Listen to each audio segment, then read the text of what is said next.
yuridu wa bikumul yusra. Allah itu menghendaki mudah. Itu kalau kita maknani itu gampang. Misalnya begini. Ya ini yang ada nyata dalam sejarah. Ada berhala terpahat dari batu namanya Lata, Uzza, Manat, ya Allah, Lata, Uzza, Manat. Terus ada yang beberapa yang namanya enggak disebut Quran, kados Hubal, kados napa? Hubal. Oleh orang-orang kafir jahiliyah, Lata itu disembah, dikatakan Tuhan. Uzza juga dikatakan apa? Tuhan. Itu kata Allah. In hiya illa asmaun samaitumuha antum wa abaukum, itu hanya nama yang kamu ciptakan. Makanya Allah ngendikan kalau barang tidak benar istilah kaburos kalimatan takhruju min afwahim. Niki rungokno nggih kanca-kanca terutama sing hafal Quran nggih. Misalnya aku darani Mustofa iku ganteng, Mustofa iku sugih. Itu namanya kalimat yang keluar dari mulut saya, tapi hakikatnya kan tidak ada. Nyatane orang ganteng, nyatane ora sugih. Tapi ini menjadi kalimat karena kadung keluar dari mulut. Kula baleni, tapi ini menjadi kalimat karena kadung keluar dari apa? Mulut. Misalnya saya bilang, wah Ruhin itu rambutnya lurus, alim, ganteng, pinter. Ini hanya keluarnya kalimat yang keluar dari mulut, tapi kan nggak ada kenyataannya. Nah, ketika orang kafir bilang berhala itu Tuhan, itu kalimat yang keluar dari mulut.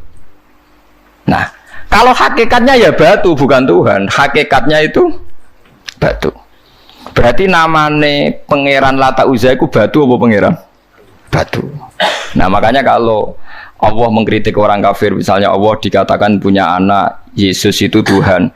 Ngendikane Allah napa kaburas kalimatan takhruju min afwahim. Sungguh kalimat itu satu kalimat yang salah, tapi yang kadung keluar dari mulut mereka. Jadi nomor dua, ada kalimat yang memang benar. Berarti saya mengatakan 1 ditambah 1 2, 2 tambah 2 4. Lah itu baru hak karena nyata. Dikatakan apa enggak dikatakan ya tetap 2 ditambah 2 4. Sama dengan la ilaha illallah. Jadi la ilaha illallah itu sudah wujud sebelum sedunia ngaku la ilaha illallah itu sudah ada apa belum? Kalau bedai. Sebelum ada orang Islam di seluruh dunia, Allah satu itu sudah wujud belum? Sudah. Kenyataan ini sudah ada belum? Sudah. Lah berhubung sudah kadung ada, kita hanya menyaksikan asyhadu, saya bersaksi, a'lamu, saya tahu. Karena sudah ada, makanya disebut fa'lam annahu la ilaha illallah. Wong sudah ada, kita tinggal tahu, tinggal bersaksi. Nah, kalau yang tidak ada itu mbok dikatakan pun tetap tidak ada, itu hanya jadi kalimat yang keluar dari mulut, wong barangnya tidak ada. Itu disebut apa? Kaburas kalimatan takhruju min afwahim iyaquluna illa kadziba. Jadi kalimatnya itu ada, tapi fakta yang ditunjuk kalimat itu tidak ada. Faham ya lah. Mulanya ciri utama agama itu kul ja'al haqqu wa zahaqal batil. Barang hak itu pasti ada, yaitu Allah. Barang batil ya pasti tidak ada. Pangeran telu itu tidak ada. Watu jadi pangeran itu ora ono. Santet ngasari ndadekno aku mati ku ora ono. Mulane kula nek santet wong ora tau ndonga tolak santet. Wong cara kula santet itu mboten enten. Nah, percaya jajal nggak sih mati aku, paham gitu. Ini gitu. Memang nggak ada. Lo soal misalnya, tapi wonten Gusti yang mati, ono domen yang wetenge ngene, ya sing ono dom. Iku jenenge ora santet biasa wedok. Lah nek mati kena santet itu biasa, kebelit stroke ya mati. Kena virus. Cara kula dipanteni santet itu malah lambat, kadang 3 dina lagi mati, cas pleng truk. Cas pleng pesawat. Jadi ini yang paling angel nih bab tauhid. Sebenarnya tauhid itu gampang, buatan jelimet. Makanya Allah melatih kita yuridu wa bikumul yusra. Andekan manusia seluruh dunia dipoling untuk melihat Lata dan Uzza, itu apa? Gak usah ada orang Islam, gak ada orang kafir, gak usah intervensi. Pasti mereka jawab itu batu. Andekan Isa Yesus itu dipampang di dunia, orang poling, orang Islam kafir, gak ada intervensi. Pasti akan bilang itu manusia. Paham ya? Tapi lewat rekayasa dicitrakan itu Tuhan. Lata Uzza dicitrakan itu Tuhan. Nah itu disebut wa makaru wa makarawa. Jadi dimakruh, dia didesain sedemikian rupa. Misalnya di Yunani itu orang kalau bilang Tuhan itu akal, makanya bilang logos. Log itu logos. Tuhan itu arot. Niki rungokno aja sampai salah, nak salah kafir sampean. Tuhan itu arot, Tuhan itu sifat. Jadi Tuhan itu tidak ada zatnya. Kemudian logos ini nempel di Yesus, kata orang Kristen, sehingga logos logika akal. Makanya kalau orang filsafat darani Tuhan itu akal 1, akal 2, akal 3, akal. Makanya disebut logi, ideologi, log. Nah, pertanyaannya kemudian saat Allah itu arad, Allah itu log, kemudian belum ada tempatnya, Allah bergentayangan di mana? Sebelum Yesus ada, terus lalu Allah bersemayam di mana? Terus ada orang Majusi bersemayam di api. Nanti yang orang kafir jahiliyah bersemayam di arca-arca itu. Yang orang kuno Majusi di mana, di gunung apa? Mungkin orang Sugian di Gunung Kawi macam-macam itu terus. Wah, itu kan terus jadi repot. Repotnya adalah kalau sifat itu harus nempel di zat dan zatnya mana nggak jelas. Itu satu. Nomor dua, sifat itu sama mausuf itu mesti dulu mausufnya. Nah, makanya kata ahli ilmu kalam, jangan pernah kamu mengatakan Tuhan itu sifat. Kalau Tuhan sifat nanti butuh nempel nopo zat. Makanya terus kita diajari walillahil asmaul husna. Allah itu zat. Kemudian pada zat ini ada asmaul husna. Jadi mulai dulu Allah itu al-qayyum, zat yang berdiri sendiri. Nah, ini pentingnya ngaji. Mulane wong alim mesti wali. Ana wong alim ora wali, goblok-gobloke wong alim. Mergo seneng dhuwit bareng. Kudune wong alim iku wali. Mulane Imam Syafi'i ketika disebutno wali si A wali si B jare. Nak aku ora wali ning dunya ora ana wali jare. Dadi idza lam takunil ulama auliya alillah fama ala wajil ardi min waliyin. Nak ulama wis gak wali ning dunya wis ora ana napa wali. Karena hanya ulama yang bisa menjelaskan kenapa harus ada tauhid. Nah, ulama ngerti logikanya. Fa'lam annahu la ilaha illallah. Kamu tahu. Bisa diketahui itu karena barangnya sudah hak, sudah wujud. Kalau barangnya belum wujud kan tidak bisa diketahui. Misalnya begini. Berhala Lata Uzza itu yang bisa diketahui satu, bahwa itu batu. Karena batu itu wujud. Ya, batunya itu wujud. Tapi sifat ketuhanannya Lata Uzza tidak wujud. Makanya nggak bisa diketahui. Wong nggak wujud. Agar barang ra wujud kan nggak bisa nopo diketahui. Yang bisa diketahui hanya barang wujud. Makanya fa'lam annahu la ilaha illallah. Harus tahu. Tapi andai kan kita tidak tahu pun ya tetap Tuhannya Allah. Tahu atau tidak tahu. Nah, ini di sini Quran sering bilang qul aminu bihi aula tu'minu. Cek kowe iman, cek ora iman ini enggak ada pengaruhnya bagi wujudnya Allah ning zaman azali. Di kula baleni malih itu memang jadi dulu itu orang-orang terjebak ketika Tuhan ning Yunani dianggap logos log. Kemudian di Timur Tengah Tuhan itu dianggap satu arot sing nemplek sifat sing nemplek ning berhala-berhala. Mbok ning gone daerah Majusi ning wasani sing nemplek ning napa geni macam-macam. Mon niku walhasil akhirnya semuanya itu kalah dengan tauhid sing digawa Kanjeng Nabi Muhammad sallallahu alaihi wasallam. Bahkan sekarang tiang Nasrani pun itu tidak pede dengan teori trinitasnya. Orang kan sekarang tahu semua kan perdebatannya Ahmad Didat sama Stanley Fisher itu macam-macam itu kan sampai ada seorang mahasiswi dari Swiss ketika yakin sifat Tuhan yang dijelaskan Ahmad Didat bilang sepertinya Tuhan Anda lebih menarik. Karena dibilang Tuhan Islam itu tidak punya anak, tidak diperanakkan, tidak ada padanannya. Kalau Tuhan Anda ini padanannya banyak gini-gini terus itu ada orang tertarik. Sepertinya Tuhan Anda lebih menarik. Karena sifatnya lebih apa? Ya lebih menarik. Terus tadi maknanya walat itu kalau menurut ilmu kalam itu dua. Walat itu anak fisik, anak gen. Atau walat maknanya tawalud, konsekuensi dari satu hal. Tapi tidak karena diciptakan. Itu tadi misalnya HP dan pulpen ini benturan itu menimbulkan suara. Suara ini diciptakan HP apa suara itu tidak ada yang menciptakan? Yuna ilmu kalam dibagas. Nah kamu bilang diciptakan HP, HP-nya sendiri tidak merasa menciptakan. Batu sama batu benturan terus ada suara. Kamu bilang diciptakan siapa? Diciptakan batu. Batunya takoi. Kamu yang menciptakan suara itu. Enggak, saya tidak punya akal kok. Paham? Nah lalu yang menciptakan suara itu siapa? Suara itu tidak ada. Yang ada itu kamu dengar suara. Soalnya kupingem darani ngono iku suara. Tapi nak cara akal darani sing ngono apa ya watu. Watune apa benturan. Iki cara ilmu kalam. Lah suarane piye kupingku krungu suara. Ya sudah begitu aja dah. Jangan sampai kamu menganggap kejadian alam ini kebetulan. Itu gue yang melukai tauhid. Semua alam raya ini diciptakan secara sengaja dengan iradah oleh Allah Subhanahu wa taala. Jadi lam yatawallat min wujudihi syai'un. Jangan sampai kamu berkeyakinan setelah Allah wujud otomatis makhluknya wujud. Berarti wujudnya makhluk tanpa kehendak Allah. Itu keliru. Itu ya termasuk tawalud. Kalau kamu meyakini begitu berarti terjadi keyakinan apa? Tawalud. Setelah ada Allah otomatis makhluknya ada. Itu ya dosa besar.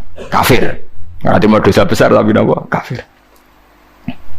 Mulane paling angel nggih. Mulane tapi gini kula suwun nak sing seneng rabi ya rabi, nak seneng mangan gini apa?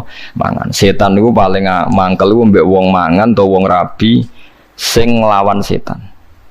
Mergo sakwise tauhid iki sukses iki dawuh Kanjeng Nabi kula mboten gawe-gawe. Sing nyelametno manusa iku al istirwah bil mubahat, menikmati barang mubah. Dadi wong nek wis usul ning pangeran ditakoki kowe sing gawe sapa? Ya pangeran. Hadhil jibal sapa sing gawe? Allah. Wis terus suwe-suwe setan takok, "Faman khalaqawaha?" Terus Allah dhewe asal usule iku endi? Ngendikane Nabi nak wis pertanyaan faman khalaqawaha, atau Allah sendiri itu asal usulnya gimana? Saat wujud itu bersama siapa? Terus pas dhewean niku piye? Falyantahi, maka kamu harus berhenti. Kula sebagai wong alim sing saged ngaji ya sering was-was ngoten. Biasanya tak tinggal gamel mie, kalau ngerdalu tak tinggal gamel mie. Baru yang ngemil terus gawe kopi Nescafe kan. Saat tinggal TV ya, TV film-film sing lucu-lucu. Setane mesti ngenteni badhe godho tak tinggal itu. Mulane delok TV wong alim iku luwih ibadah timbang salate ruhin, paham. Kula niku nganti kadang delok sing lebih cilik-cilik mulai masak sampai nopo niku. Wah sing lucu-lucu. Lah bojo kula nganti niteni, Gus Pak delok TV mesti lucu-lucu. Mulai koboi kampung sampai wong sing lucu. Nggih perkara nek setan wis was-was niku terus tok ndi-ndi. Nak kabeh sing gawe Allah, Allah iku piye? Sok ben iku piye? Nak ning swarga selawase iku opo wae? Masa men kelon sing dhewe. Sale ning neraka selawase yo opo wae? Tinggal delok TV. Dadi setane kan ape nggodho ngenteni gawe was-was. Delok TV ngopi, bariku wis mangan ben lesuk ben warak nek suara kepengin ngantuk. Akhire setane kan waduh digodho kok ngantuk-ngantuk. Areku tak tinggal turu, malah kaku ati setane ape digodho kok wong apa? Turu. Tangi turu wis ngopi meneh. Jebule kopi ku enak. Lane wong alim muni kopi ku enak iku ibadah. Mergo nglawan was-wase napa? Was-wase setan. Jadi nganti ana wong duwe keyakinan wahdatil wujud itu perkarane ngoten niku. Meyakini Allah berlebihan, Allah dianggap lok. Berhubung Allah lok manggon ning setiap wong. Sehingga wong di kekuatan abadi. Buktine wong ning swarga abadi, ning neraka abadi. Nek ngono di kekuatan Tuhan wong iso abadi. Suwe-suwe bayangno sifate Allah roh sing nemplek ning manusa. Suwe-suwe dadi manunggaling kawula napa Gusti. Lah iku mergo diterus-terusno ajane ra usah ngono. Tinggal ngopi terus ngeloni bojomu nak pas gelem ya wis wong gelem ya tepak-tepakan tapi iku ibadah nglalekno. Nah kula seringe tak tinggal delok TV sing sering tapi aja tiru nek makame kados kula ora apa-apa tak tinggal delok TV. Kula delok TV sering guyu ora perkara guyu film perkara kapok kayak ngenteni ape godho ya agak ora ilmune ulama dan itu musalsal sanad saya itu musalsal makanya Kanjeng Nabi itu sering guyon. Dan itu wasiatnya Nabi, nak pertanyaan setan wis ngono falyantahi, mongko lereni. Ya lereni dengan berbagai cara. Bahwa Dewa Muzali, pokoknya bil mubahat. Lah, gara-gara teori ini wong-wong zuhud sing wusul akhirnya ngalalno alat musik sing dilawan wong fikih. Ayo Habib-habib sing terkenal sing alim-alim sing main gitar kayak kata. Nggih mboten. Sing nentang Habib-habib sing anti yo kata. Wong alim sing main gitar kayak kata, sing nentang kayak kata. Ya mergo nak pas usul wong iku kadang terus nyanyi-nyanyi nasid. Mulane Imriti ora kitab kuno, Imriti nak nyontokno wong usul fa usribat makna dhamiris syani. Fa uribat bilhani bil alhan. Alhanu nyanyian, khan iku nagomatil autar. Dadi nyanyian sing nganggo napa? Gitar. Tapi wis sarop, asarop wis senenge mbek pangeran wis menyatu, akhirnya isek. Isek akhirnya nyanyi.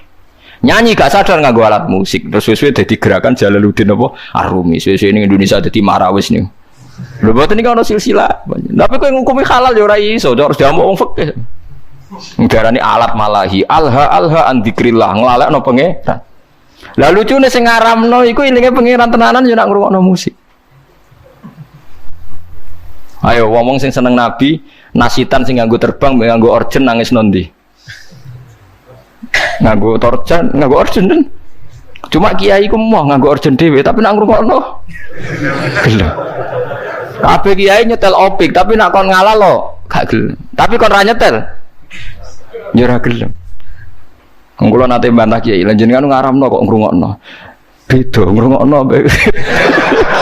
Jadi hukum tapi gak tanggung napa? Jalan. Nah cara kula ngeten iki mboten naif. Kalau orang LSM kan nyoal. Wong mau make kok ndak mau ngalalkan. Cara kula setuju ngoten. Mergo bayangno nak Mustofa gitar suaranya yo ora enak ngoten lho. Artinya kalau kiai itu ngungkapno gitar terus main gitar kan juga tidak mesti enak. Ya tapi asal lu berangkat kok isek neng pangeran tuh bagus. Mergo setan butuh dilawan bil mubahat. Neng setan tuh harus dilawan bil mubahat. Niku dawuh semua ulama sing wusul ila Allah. Sebenarnya akhirat tuntut aku nak fatwaku salah. Semua asal karena ketemu Tuhan deh wusul. Tidak bisa ada kamu lawan dengan mubahat. Memang harus dilawan dengan mubahat. Mulane setan susah pol. Nek ana wong ngeloni bojone setan yo susah pol. Ana wong guyon mbek anake setan susah pol. Karena ini menikmati barang mubah. Qul bi fadlillah bi rahmati fa bidzalika falyafrahu. Lah setan kepingine wong was-was. Menanyakan keabsahan eksistensi Tuhan. Ya kok wong filosof. Tuhan itu arot apa-apa. Lalu Tuhan saat sendiri itu bersama siapa? Terus alam yang sekarang yang wujud itu skenario Tuhan apa skenario setan? Skenario Tuhan. Kalau skenario Tuhan kok tidak baik semua, ada jeleknya. Jangan-jangan setan yang menang karena banyak jeleknya. Enggak, setan nanti juga kalah. Kok tidak dikalahkan sekarang saja toh biar cepat dunia baik gitu. Nyoal terus. Gue nak daripada seruat ngono, tinggal ngopi, delok TV, tinggal setannya kan ngenteni kan apa ngono. Delok TV ngantuk kesel turu. Setannya ngenteni kan, yang ngantuk juga kan nanti suatu. Ngene itu kan. Nah, mulane kabeh ulama niku sepakat untuk ngelawan setan niku wong kon istirwah bil mubahat. Harus menikmati barang-barang sing dihalalno Allah Subhanahu wa taala. Mulane akeh wong dadi wali mergo turu ki kathah, mergo marung ki kathah. Marung-marung jajan ya. Kula kan ada cerita teng mriki. Jadi Abu Yazid itu saking pedenya ahli jannah itu dia tanya sama Allah, ya Allah, teman saya di surga itu siapa? Kata namanya dijawab si A. Ini cerita sama ndak harus percaya ndak Quran hadis, tapi saya percaya. Barang ternyata orang itu penggaweane warung di warung-warung agak nggak bener. Senengane marung. Ketika orang itu hanya satu itu Abu Yazid balik kanan, wah mimpi saya salah, masa calon teman saya di surga ke orang kayak gitu. Penggaweane marung dia. Bareng tiang-tiang mabuk. Tapi dia minum air putih. Terus ketika Abu Yazid berbalik itu orang itu bilang, ya Abu Yazid, iya saya teman kamu di surga. Padahal gak dibilangin. Akhirnya Abu Yazid sadar, wah ini wong kelas tenan.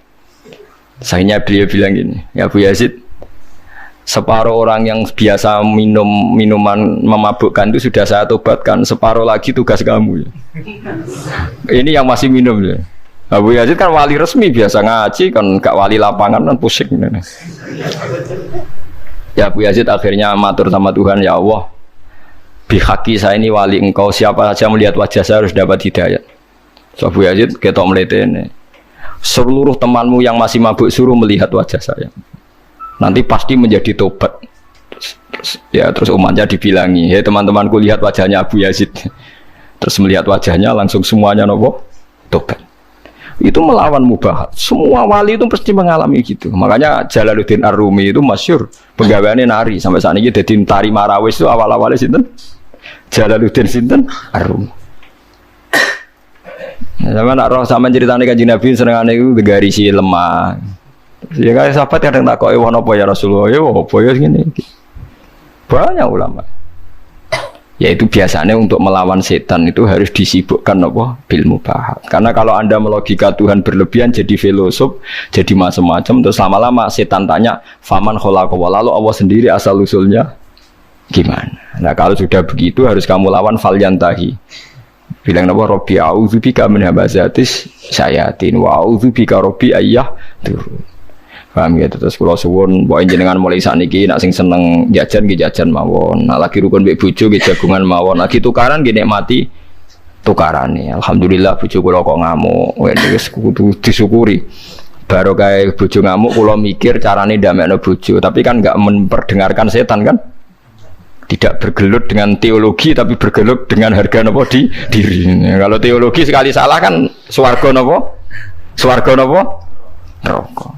Dadi nganti ana aliran wahdatil wujud, manunggaling kawula Gusti wong kesuwen GR gede rumangsa parek pangeran. Terus pangeran dianggap bersemayam di dirinya masing-masing. Akhirnya duwe keyakinan manunggaling kawula napa Gusti disebut